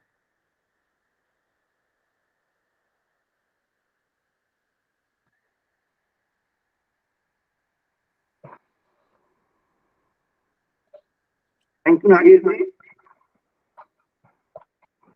आज का जो टॉपिक है मल्टीपल स्क्लेरोसिस, जो हम सेलिब्रेट कर रहे हैं वर्ल्ड मल्टीपल स्क्लेरोसिस डे, जो हमारा जो अभी नया एक्ट आया है RPW एक्ट 2016, उसके अंदर इस डिसेबिलिटी को कंसीडर किया गया है. इसके पहले जो इस एक्ट में जो भी दिव्यांगजनों को दिया गया है, अब हमें सारा चीज जो भी बेनिफिट है कि मल्टीपल स्क्लेरोसिस जो भी दिव्यांग है उन्हें भी उनसे लागू किया जाएगा, उन्हें भी उनकी बेनिफिट दी जाएगी. तब तक लेकिन कुछ इस एक्ट के अंदर कुछ ऐसे भी बेनिफिट जो दिए गए जो में डिसेबिलिटी डिफाइन कर दिए गए हैं, तो वो एक्ट वो जो डिसेबिलिटी को बेनिफिट है वो मल्टीपल को नहीं मिल पाएंगे. सबसे पहला इससे कहते हैं हम इस एक्ट के अंदर जो एजुकेशन, हायर एजुकेशन में जो छूट दिया गया है कि कोई भी गवर्नमेंट हायर एजुकेशन हो जिसके अंतर्गत 5% रिजर्व दिव्यांगजनों के लिए रिजर्व किया गया है, जो कि उसके अंतर्गत चाहे में मल्टीपल स्क्लेरोसिस हो वो भी उनको भी बेनिफिट ले सकते हैं. प्लस उनके अपर एज रिलैक्सेशन में भी 5 इयर्स का छूट दिया गया है, ताकि किसी में भी उनको जो एडमिशन लेना हो तो उनके अंदर 5 ईयर का एज रिलैक्सेशन दिया गया. नेक्स्ट आती है जो reservation in government job 4% reserve government, लेकिन इसके तहत 1% ब्लाइंडनेस प्रोविजन को दिया गया है, 1% deaf and hard of hearing को दिया गया है, 1% locomotor disability including cerebral palsy, leprosy cure, dwarfism, acid attack victim और मस्कुलर डिस्ट्रोफी को दिया गया है, और 1% में autism, intellectual disability, specific learning disability, mental illness, multiple disability including deaf blindness. Job में कहते हैं कि मल्टीपल स्क्लेरोसिस इसमें और डिफाइन नहीं किया गया है, नहीं इनको मेंशन किया गया है, तो मे बी इसमें इनका नहीं मिलेगा. हम एक कर सकते हैं कि मंत्रालय में फिर से रिप्रेजेंटेशन दिया जा सकता है कि ताकि कंसीडर किया जाए. नेक्स्ट स्कीम है कि special scheme for development programme, 5% reservation in allotment of agriculture land और हाउसिंग. कोई भी यदि लैंड चाहे हाउसिंग के लिए या एग्रीकल्चर के यदि अलॉटमेंट किया जा रहा है, उसमें 5% रिजर्वेशन दिव्यांगजनों के लिए जो दिव्यांग रिजर्व किया है, और उसमें फर्स्ट प्रायोरिटी तो वुमेन विद बेंचमार्क डिसेबिलिटी, उन्हें प्रायोरिटी दिया जाएगा. नेक्स्ट अदर कोई भी पॉवर्टी एलिवेशन स्कीम यदि गवर्नमेंट लाती है तो उसके स्कीम के तहत भी 5% रिजर्वेशन दिव्यांगजनों जो भी हैं उनको दिया जाएगा. सेम से 5% reservation allotment of land on concessional rate where such land is to be used for the purpose of promoting housing shelter. यदि कोई भी ऐसा अलॉटमेंट किया जा रहा है जो कंसेशनल रेट पर की जहाँ पे हाउसिंग हो बने, शेल्टर या सेटिंग ऑक्यूपेशन कोई बिजनेस कुछ के लिए किया जा रहा है, कोई रिक्रिएशन सेंटर बनाने के लिए, तो उस लैंड में भी 5% दिव्यांगजनों को रिजर्व किया गया है. गवर्नमेंट के द्वारा जो भी स्कीम्स दिव्यांगजनों की चलाई जा रही है, यदि कोई भी उसमें कोई भी एजेंसी उस स्कीम को उसमें नहीं उनकी बेनिफिट देता है, दिव्यांग को बेनिफिट नहीं देता है, तो इस एक्ट में सरकार स्पेशल कोर्ट लाई है, दिव्यांगजनों के लिए स्पेशल कोर्ट, ताकि कैसे उस कोर्ट में उनका स्पीडी ट्रायल किया जा सके, जल्द से जल्द उनका निपटारा किया जा सके. नेक्स्ट एक एडिप स्कीम है, दिव्यांगजनों के एडिप स्कीम. इस स्कीम के तहत कोई भी दिव्यांगजन जो भी जिनको जरूरत है एड सप्लाई से लायक, जिसे लगता है ट्राईसाइकिल हो गया, व्हील चेयर हो गया, बैसाखी हो गई, कानों की मशीन हो गई, चाहे ब्लाइंड के लिए ब्लाइंड स्टिक हो गया या केजी प्लेयर हो गया, जो भी एड सप्लाई से कोई भी इस स्कीम के तहत वो ले सकते हैं. उसके लिए क्राइटेरिया कि सबसे पहले आपको दिव्यांगता सर्टिफिकेट आपको बनाना होगा, जिसका कम से कम 40% डिसेबिलिटी सर्टिफिकेट हो, आपकी मंथली इनकम 30,000 से अधिक ना हो और एक डिसेबिलिटी इनकम सर्टिफिकेट होनी चाहिए। ये चार कागजात प्रोड्यूस करने के बाद आप चाहें तो आप इस एडीपी स्कीम के तहत ट्राइसाइकिल या व्हील चेयर या बैसाखी या वॉकिंग स्टिक जो भी है, आपको लगता है कि आपके अनुसार से जो भी आपके एलिजिबल ऐसे प्लान है, आप इस स्कीम के तहत ले सकते हैं। पहले इस स्कीम में ये है कि आपको एक बार यदि कोई भी प्लान दिया गया तो 3 साल के बाद ही दोबारा दिया जा सकता है, लेकिन चिल्ड्रंस बिलो 12 ईयर एज के नीचे बच्चों को 1 साल के बाद हम दोबारा आप एड्स प्लान हम दे सकते हैं। तो यदि जिनका इनकम 22,500 पर मंथ इनकम होता तो उनको full of cost free of cost हम एड्स प्लान से देंगे। जिनका 22,000 से 22,500 से 30,000 तक पर मंथ इनकम होगा तो उनको 50% कॉस्ट का पे करना पड़ेगा।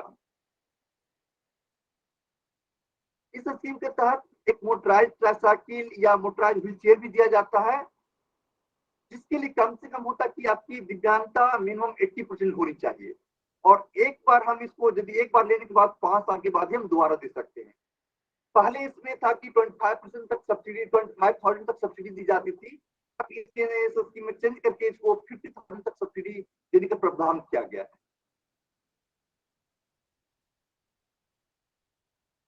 नेक्स्ट एनएचडीसी स्कीम है, जिसके तहत एक दिव्यांगजन स्वावलंबन योजना, कोई भी दिव्यांगजन अपने रोजगार के लिए कोई भी रोजगार करना चाहते तो इस एनएचडीसी के तहत उसे लोन प्रोवाइड की जाती है, ताकि वो अपना लोन लेकर के कोई भी बिजनेस करके इनकम जनरेशन एक्टिविटी अपना कर करके अपने को एम्पावरमेंट कर सकते हैं। अदर दिव्यांगजन जो हायर स्टडी करना चाहते हैं, कोई प्रोफेशनल कोर्स करना चाहते हैं तो उसके लिए भी लोन दिया जाएगा, या चाहते कोई स्किल डेवलपमेंट प्रोग्राम करना चाहते हैं या आईटीआई या डिप्लोमा कुछ करना चाहते हैं तो उसके लिए भी सरकार लोन देती है, या कोई चाहते हैं एक्स अप्लायंसेस परचेज करना हो या कोई मशीन या कोई अपनी जो गाड़ी है उसको डिसेबल फ्रेंडली बनाना हो, उसके लिए भी सरकार इसके स्कीम के तहत लोन देती है। इसके रेट ऑफ इंटरेस्ट 5% से 9% तक है। यदि आप 50,000 तक लोन लेंगे तो 5% पर एनम आपको चार्ज देना पड़ेगा। 50,000 से 5 लाख तक का यदि लोन लेंगे तो 6% पर एनम, 5 लाख से 15 लाख तक का 7% पर एनम, 15 लाख से 30 लाख तक 8% पर एनम और 30 लाख से 50 लाख तक का 9% पर एनम इंटरेस्ट लगता है। और डिसेबल वुमेन के लिए 1% रिबेट दी जाती है। इसका रीपेमेंट, लोन का रीपेमेंट होता है कि आपको 10 इयर्स में रीपेमेंट करना है, लोन का रीपेमेंट करना है आपको। और ये निम्न क्या कहते हैं इसको, जैसे ग्रामीण बैंक और Aryavart, Punjab National Bank, Andhra Bank और आईडीबीआई बैंक के थ्रू लोन दी जाती है।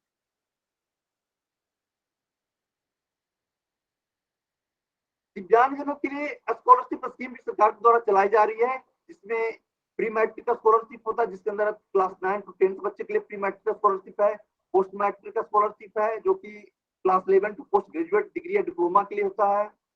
नेक्स्ट है top class education for student with disability, जो कि सरकार के द्वारा नोटिफाइड इंस्टीट्यूशंस हैं, लाइक से आईआईटी, आईएम या मेडिकल कॉलेजेस, उनमें से जो दिव्यांग टॉप मतलब जो अच्छे इंस्टीट्यूशन में जो दिव्यांग है उनके लिए अलग से सरकार स्कॉलरशिप प्रोवाइड करती है। नेशनल फेलोशिप फॉर पीडब्ल्यूडी जो एमफिल या पीएचडी या जेआरएफ एसआरएफ करते हैं तो उसके लिए सरकार स्कॉलरशिप देती है।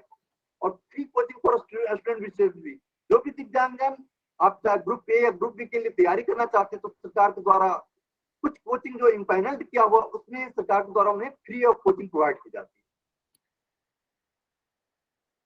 इसके लिए क्राइटेरिया हुई कि आपको 40% दिव्यांगता होनी चाहिए, एक पेरेंट से 2 चिल्ड्रन विद डिसेबिलिटी से ज्यादा आप इस बेनिफिट इस स्कीम का बेनिफिट नहीं ले सकते हैं। उसके अंतर्गत ये भी यदि एक बार एक क्लास में यदि फेल हो जाता है तो आपको सेकंड नेक्स्ट क्लास मतलब सेम यदि उसी क्लास में सेकंड 2 साल रह रहे हैं तो आपको 1 ही साल का स्कॉलरशिप दी जाएगी। और यदि आप एक स्कीम से स्कॉलरशिप ले रहे हैं तो और भी किसी और स्कीम से स्कॉलरशिप आप या कोई भी बेनिफिट नहीं ले सकते। इसके लिए पेरेंट्स और गार्जियन का एनुअल इनकम यदि प्री मैट्रिक और पोस्ट मैट्रिक स्कॉलरशिप के लिए 2.5 लाख से ज्यादा, 2.5 लाख पर एनम उससे ज्यादा नहीं होनी चाहिए। और टॉप क्लास एजुकेशन या free coaching for student disability के लिए 6 लाख से ज्यादा नहीं होनी चाहिए। नेशनल फेलोशिप और पीडब्ल्यूडी तो उसके लिए कोई इनकम एनुअल इनकम का क्राइटेरिया नहीं रखा गया।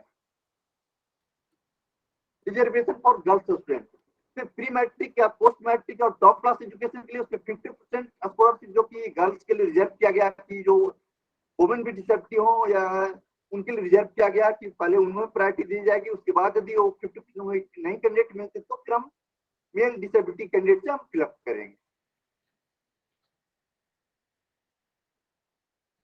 इसके लिए कैसे मैं इसको अप्लाई कर सकते हैं, इसके लिए क्या कहते हैं, ऑलरेडी गवर्नमेंट का पोर्टल है www.scholarship.gov.in। आप डायरेक्ट उस पोर्टल पे अप्लाई कर सकते हैं, क्योंकि अगस्त में जनरली पोर्टल पे अप्लाई करना होता है, फिर उनका पूरा वेरिफिकेशन होता है, फिर स्कॉलरशिप आती है। यदि कोई आप चाहते हैं कोचिंग इंस्टीट्यूट में एडमिशन लेने के लिए, तो ऑलरेडी मंत्रालय की वेबसाइट पे बहुत सारे कोचिंग इंस्टीट्यूट जो इम्पैनल्ड किए हुए हैं, आप डायरेक्ट वहां से भी कंसल्ट कर सकते हैं, वहां से आप कंसल्ट करके एडमिशन ले सकते हैं। या तो कोचिंग इंस्टीट्यूट खुद पेपर में एडवर्टाइज करते हैं कि दिव्यांगजनों के लिए स्पेशली आप कोचिंग चलाया जा रहा है, आप चाहें तो आप एडमिशन ले सकते हैं।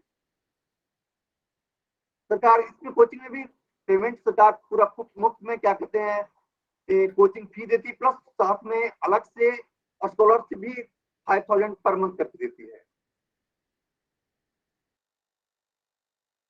नेक्स्ट, इनकम टैक्स रिबेट, यदि जिनकी दिव्यांगता 40% से 79% है तो आप 75,000 उनकी इनकम टैक्स में रिबेट दी जाती है। यदि इनकी दिव्यांगता 80% या उससे एबव दिव्यांगता होती है तो उनको 1,25,000 पे रिबेट दी जाती है। सरकार के द्वारा अलग से दिव्यांगजनों का स्किल डेवलपमेंट प्रोग्राम सरकार के द्वारा चलाई जा रही है, जो कि कोई भी दिव्यांगजन उसमें ट्रेनिंग लेकर के अपना रोजगार कर सकता है। उसके लिए सरकार हर तरह की फैसिलिटी दी जाती है कि जैसे इसमें तो कोई भी उसमें कैटेगरी बांटा, कैटेगरी 1, कैटेगरी 2, कैटेगरी 3 टाइप का ट्रेड, आप किस ट्रेड में एडमिशन लेना चाह रहे हैं उस हिसाब से सरकार जो भी ऑर्गेनाइजेशन स्किल डेवलपमेंट प्रोग्राम चलाती है उसको जैसे 46.75 पर आवर पर कैंडिडेट के हिसाब से पेमेंट सरकार करती है। नेक्स्ट सेम कैटेगरी 2 के लिए 40 पर आवर पर ट्रेनिंग पर कैंडिडेट पर आवर करके पेमेंट होती है। नेक्स्ट थर्ड ट्रेड में होता है कि 33.4 पर आवर पर ट्रेनिंग पेमेंट होती है। सेम स्पेशली तो बेस कॉस्ट हुआ 10% दिव्यांगजनों के लिए, दिव्यांगजनों का 10% अलग से उसका पेमेंट और दी जाती है। यदि क्या ऑर्थोपेडिक यदि विजुअल इंपेयरमेंट हो तो 20% और इंटेलेक्चुअल डिसेबिलिटी हो तो 25% कॉस्ट दी जाती है। उसके बाद सरकार के द्वारा दिव्यांगजनों को प्रमोट करने के लिए कि वो ट्रेनिंग सेंटर आएंगे कैसे, तो उसके लिए असिस्टिव डिवाइस 5000 पर कैंडिडेट के असिस्टिव डिवाइस के लिए देती है कि आप 5000 में कोई भी असिस्टिव डिवाइस खर्चा, साइकिल हो, व्हील चेयर हो, बैसाखी हो, जो भी आप परचेज करो ताकि आपको ट्रेनिंग सेंटर में आने के लिए कोई दिक्कत ना हो। नेक्स्ट, ट्रेनिंग के बाद भी सरकार के द्वारा क्या होता कि 5000 पर कैंडिडेट के हिसाब से जॉब फेयर के लिए पेमेंट देती है ताकि कैसे वो जॉब फेयर लगाया जाए और जॉब फेयर में लगाकर दिव्यांगजनों को कैसे उनको रोजगार दिया जाए।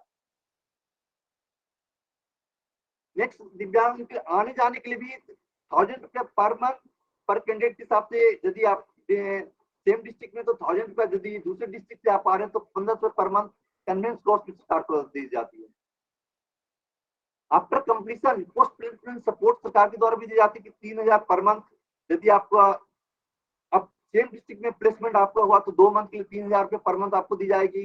यदि आपको आउटसाइड डिस्ट्रिक्ट में 3 मंथ के लिए आपको पोस्ट प्लेसमेंट सपोर्ट दी जाएगी और यदि आप आउटसाइड स्टेट आपके प्लेसमेंट हो रहा है तो 6 मंथ तक सपोर्ट सरकार के द्वारा दी जाती है। इंसेंटिव स्कीम, सरकार के द्वारा इस स्कीम के तहत कैसे हम प्राइवेट सेक्टर में दिव्यांगजन को ज्यादा से ज्यादा एम्प्लॉयमेंट हम प्रोवाइड करवाएं, क्योंकि मेन इस स्कीम का उद्देश्य कि जो भी प्राइवेट एम्प्लॉयर दिव्यांगजनों को रोजगार देंगे उनका जो भी ईपीएफओ और ईएसआई होता है उसका सरकार के द्वारा क्या कहते हैं, जो एम्प्लॉयर का कंट्रीब्यूशन सरकार करती है, हम उसके जो दिव्यांगजन के जितने भी आपको जो रोजगार दिया जाएगा उनका कंट्रीब्यूशन सरकार खुद पे करेगी।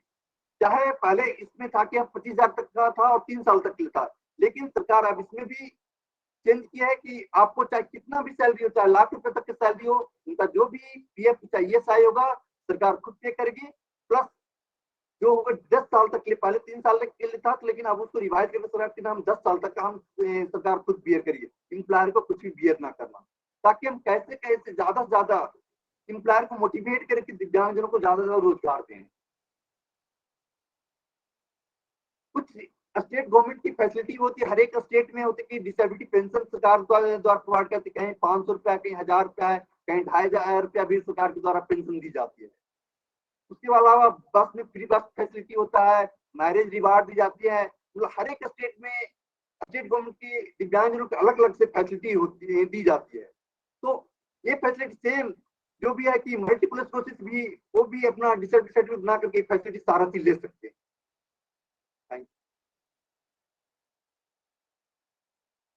थैंक यू नागेश जी। बहुत बहुत धन्यवाद सर।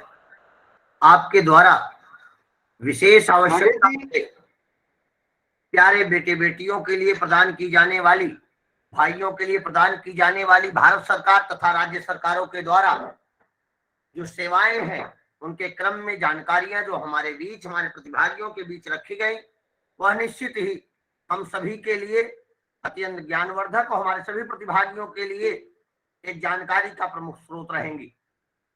आज का यह क्रम अपनी वैशिष्टता को लेकर पूर्णता की तरफ चला है। अब मैं प्रश्न आमंत्रित करता हूं अपने प्रतिभागियों से। अगर आपका कोई प्रश्न, आपकी कोई जिज्ञासा है, हमारे वैशिष्ट मंडल के समक्ष आप अपने प्रश्न, अपनी जिज्ञासा, अपने भाव रख सकते हैं। आप सभी से आशा की जाती है कि एक एक करके आप अपने प्रश्न हमारे बीच रखें। प्रतिभागीगण, माइक सभी के लिए ऑन है।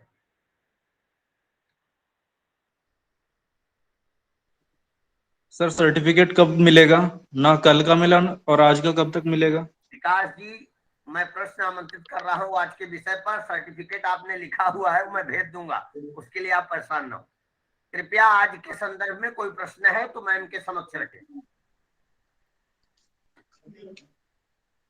पूजा जी ने कुछ प्रश्न शायद नोट भी किया होगा। पूजा जी, अगर आप मुझे सुन पा रही हैं तो उन प्रश्नों को मैम के समक्ष रखें।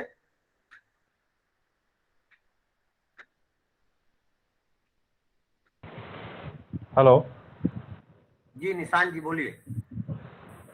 सर, मेरा प्रश्न मुकलेश सर से है।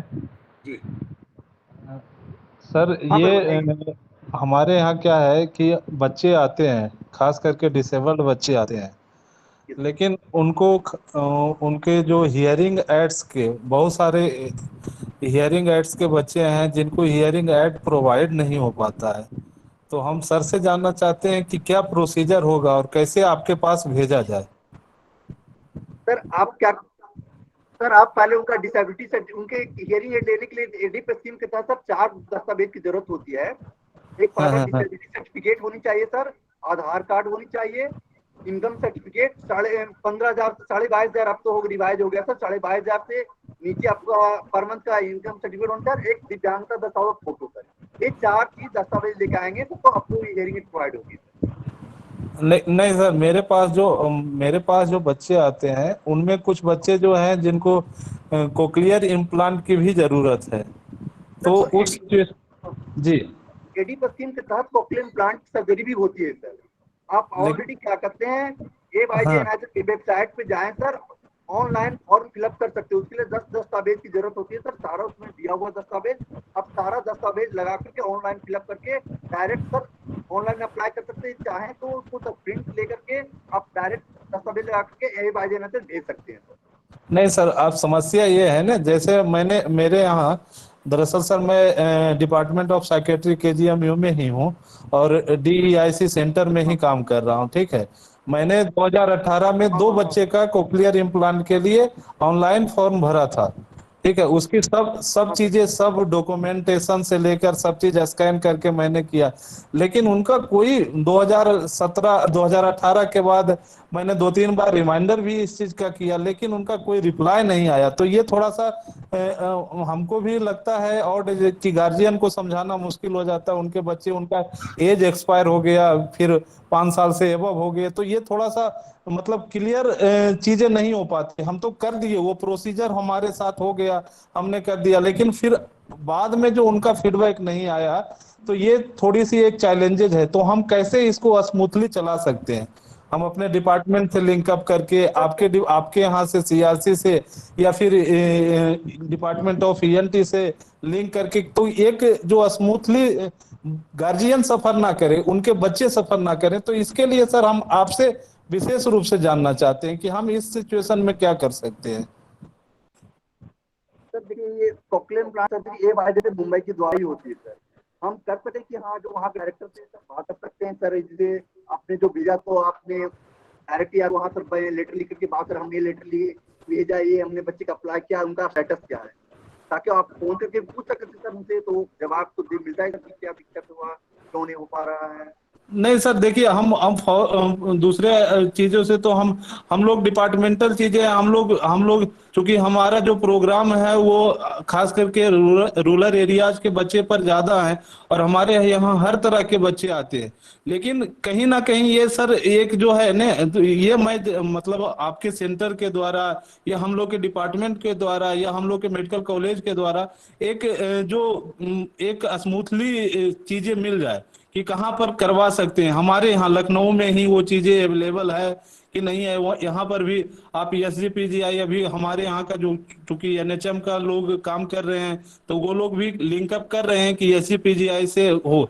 लेकिन सर आपके सेंटर से, मतलब इस सिचुएशन में हम लोग कर रहे हैं कि आप भी, आपके सेंटर के भी लोग इस चीज को अवेयर करें थोड़ा सा। इसमें खास करके कोक्लियर इम्प्लांट के बहुत सारे बच्चे हैं, लेकिन उनको सर्जरी नहीं हो पाती है, और इसके कारण आगे उनके उनके और उनके गार्जियन को बहुत परेशानी होती है सर। तो थोड़ा सा इस पर अगर डिस्कशन करें तो अच्छा रहेगा। ठीक सर, ठीक है, मैं बात करूंगा सर वहाँ पे एवाइजेनेट, ताकि कैसे इस चीज को स्मूथ किया जा सके सर। जी जी, अगर आपको अगर डिटेल चाहिए, क्योंकि मेरे पास ऑलरेडी दो बच्चे का मैंने भेजा था। फिर उसके बाद क्या होता है ना, जब चीजें आउटपुट अच्छी नहीं रहती है, तो फिर अच्छा नहीं लगता है कि हम और गार्जियन को इस तरह का दे दे कि नहीं हो जाएगा, फ्री ऑफ कॉस्ट में हो जाएगा। तो ये चीज सर स्मूथली हम चाह रहे हैं कि हमारे डिपार्टमेंट भी इस चीज पर काम कर रहा है, पीडिया डिपार्टमेंट भी इस चीज पर काम कर रही है, लेकिन एक लिंकअप नहीं मिल पा रहा है अच्छा, इसीलिए रिजल्ट नहीं अच्छे आ रहे हैं सर। तो इस पर थोड़ा सा अगर अगर आप सहमत हो और आपका सेंटर थोड़ा सा अवेयर काम करे इस पर, तो इस तरह का एक कोऑर्डिनेशन होना जरूरी है सर। ठीक तो ठीक है, बात कर रहे हैं। जी जी, थैंक यू। किसी अन्य प्रतिभागी का कोई प्रश्न? हेलो जी सर, से प्रश्न है कि सर आरपीडब्ल्यू एक्ट 2016 के अकॉर्डिंग गवर्नमेंट के द्वारा 21 टाइप डिसेबिलिटी सर किया गया है। तो सर जानना है कि 21 टाइप डिसेबिलिटी में किस किस डिसेबिलिटी को सर सर्टिफिकेट प्रोवाइड होता है गवर्नमेंट द्वारा? नहीं, यदि ऑलरेडी 21 तरह के दिया गया तो सारे डिसेबिलिटी को प्रोवाइड होगा सर्टिफिकेट सर। जैसे एएचडी है सर, ऑटिज्म स्पेक्ट्रम डिसऑर्डर, और एडीएचडी है, तो सर ये सबको मिलता है क्या सर्टिफिकेट? नहीं, देखिए एडीएचडी नहीं है करके ये है, एडीएचडी को मिलता है सर्टिफिकेट, मिलता है डिसेबिलिटी के अंदर हल आएगा तो सर्टिफिकेट मिलेगा उन्हें। एएचडी को प्रोवाइड होगा? हाँ होगा। एडीएचडी आपको एएचडी तो ऑलरेडी, अगर आपको नेशनल ट्रस्ट एक्ट में ऑटिज्म का है ऑलरेडी, तो आपको इवन इसके अंदर भी है, तो उससे सर्टिफिकेट प्रोवाइड हो रहा है एएचडी का। Okay sir. और सर और एक सर जानना है सर कि डाउन सिंड्रोम लोग को भी मिलता है क्या सर सर्टिफिकेट? नहीं, डाउन सिंड्रोम को देखिए आप क्या करते हैं, इंटेलेक्चुअल डिसेबिलिटी में करवा सकते हैं, लेकिन डाउन सिंड्रोम करके नहीं मिलेगा। इंटेलेक्चुअल डिसेबिलिटी, हाँ, क्योंकि उनकी इंटेलेक्चुअल कम होते हैं, तो उसके अंतर्गत ला सकते हैं आप उसको।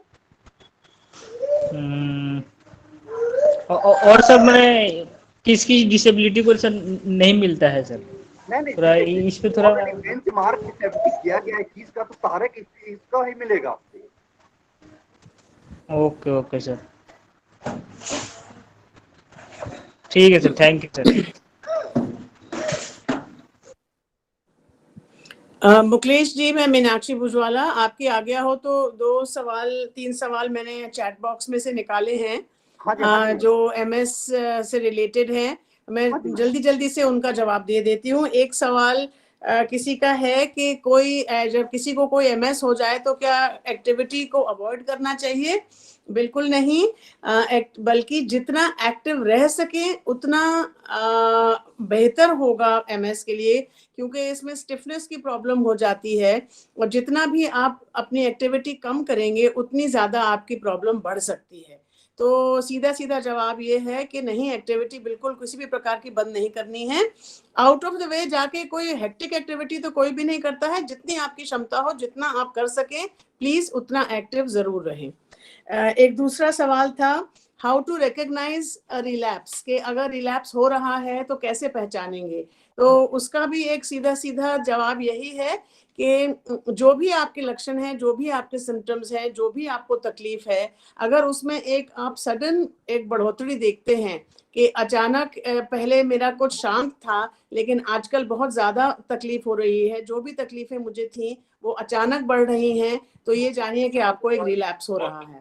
तो उस समय बेहतर ये होगा कि आप इमीडिएटली किसी डॉक्टर के पास जाएं और जो भी वो ट्रीटमेंट वो बताएंगे उसको फॉलो करना। नॉर्मली इसका एक स्टेरॉइड ट्रीटमेंट होता है जो 3 से 5 दिन के लिए दिया जाता है। हॉस्पिटलाइजेशन कई दफा करनी पड़ती है उसमें, क्योंकि वो आईवी के द्वारा दिया जाता है, इंट्रावीनस उसमें चढ़ाया जाता है उसके साथ। तो डॉक्टर से अपनी सलाह कीजिए और अगर आपको दिखे कि आपका बढ़ रहा है प्रॉब्लम तो प्लीज डॉक्टर से मिलिए। और एक सवाल प्रेगनेंसी के साथ था कि अगर किसी लेडी को एमएस है तो क्या वो प्रेग्नेंट हो सकती है? जी हाँ, बिल्कुल हो सकती है। ये एक थोड़ा पेचीदा सवाल है, it's little complicated. It all depends on the individuals own condition. अब देखिए, प्रेगनेंसी एक अलग चीज है और मदरहुड उसके बाद फॉलो करती है। तो ये भी आप डॉक्टर से प्रेग्नेंट हो सकते हैं। हाँ, प्रेगनेंसी की जा सकती है, बिल्कुल की जा सकती है। On the contrary, during pregnancy MS में गिरावट आती है और आपके ओवरऑल वेलबींग बढ़ती है। तो प्रेगनेंसी हाँ is absolutely all right, there is no issue. लेकिन please consult with your doctor. If you are taking some treatment, if you are taking some drugs, you have to first consult with your doctor कि मैं pregnant होना चाहती हूँ, family start करना चाहती हूँ, किया जाए नहीं किया जाए, वो सब आपके डॉक्टर। सो बस in brief, I just wanted to answer these questions. And if anybody here has any questions, कोई भी सवाल हो आपके एमएस के बारे में या एमएस सोसाइटी के साथ आप लोग जुड़ना चाहे कोई भी, तो आपके पास सब हमारे नंबर्स हैं। नहीं तो आप in any case please visit our website www.mssocietyindia.org। एक दफा और बोलूंगी, अगर आप ऐसे MS सोसाइटी इंडिया डाल के भी गूगल सर्च करेंगे तो वो आपको हमारी वेबसाइट पे ले आएगी, MS सोसाइटी इंडिया। तो kindly contact us. Thank you very much everybody for your patience to listen. बहुत बहुत धन्यवाद मैम जी। अब मैं कार्यक्रम की अगली कड़ी में श्री अमित कुमार सर। सर्टिफिकेट कब तक आएगा? बहुत जल्द आपको सर्टिफिकेट आ जाएगा, आप निश्चिंत रहें। हमारे प्रतिभागी सर्टिफिकेट को लेकर बहुत परेशान हैं। मैं अमित सर को सादर आमंत्रित करूंगा कि सर आप आए और सभी हमारे विद्वत्तजनों का धन्यवाद ज्ञापन करें। Shri Amit. Hello sir, hello sir. Thank you Nagesh sir. मैं धन्यवाद ज्ञापित करना चाहता हूं हमारे पैटर्न श्रीमती मीना कुमारी शर्मा मैम का, डायरेक्टर PDDU NIPPD। साथ ही मैं धन्यवाद करना चाहता हूं our respected director Ramesh Kumar Pandey sir का, डायरेक्टर CRC लखनऊ। साथ ही मैं धन्यवाद ज्ञापित करना चाहता हूं ग्रुप कैप्टन प्रबल मानकर, air force member MSSI। Thank you so much sir कि जिनके मार्गदर्शन से हम ये कार्यक्रम कर पाए। साथ ही मैं अपने रिस्पेक्टेड रिसोर्स पर्सन का बहुत बहुत धन्यवाद ज्ञापित करना चाहता हूं, जिन्होंने आज वर्ल्ड MS डे पे हमें इंफॉर्मेशन दिया और हमारे सभी पार्टिसिपेंट्स को MS के बारे में बताया, उनके दिए गए स्कीम्स के बारे में बताया। तो सबसे पहले मैं धन्यवाद ज्ञापित करना चाहता हूं मिसेज मीनाक्षी मैडम का, जिन्होंने एमएस के बारे में एक डिटेल इंफॉर्मेशन दिया जो एक रिहैब प्रोफेशनल्स के लिए काफी इंपॉर्टेंट रखता है। साथ ही मैं मिसेस विवासा मैडम का धन्यवाद ज्ञापित करना चाहता हूं जो एमएस सोसाइटी की पूरी जानकारी दी कि एमएस सोसाइटी का वर्किंग क्या है, फंक्शन क्या है और वो लोगों को कैसे हेल्प करता है। Thank you so much. साथ ही मैं धन्यवाद ज्ञापित करना चाहता हूँ मिस्टर मुकेश कुमार सर का, जिनके दिए गए जानकारी से लोग एमएस के बारे में मिल रही गवर्नमेंट की सेवाएं और फैसिलिटीज के बारे में जाने और समझे। मैं फिर से अपने रिस्पेक्टेड रिसोर्स पर्सन का धन्यवाद ज्ञापित करना चाहता हूँ। Thank you so much.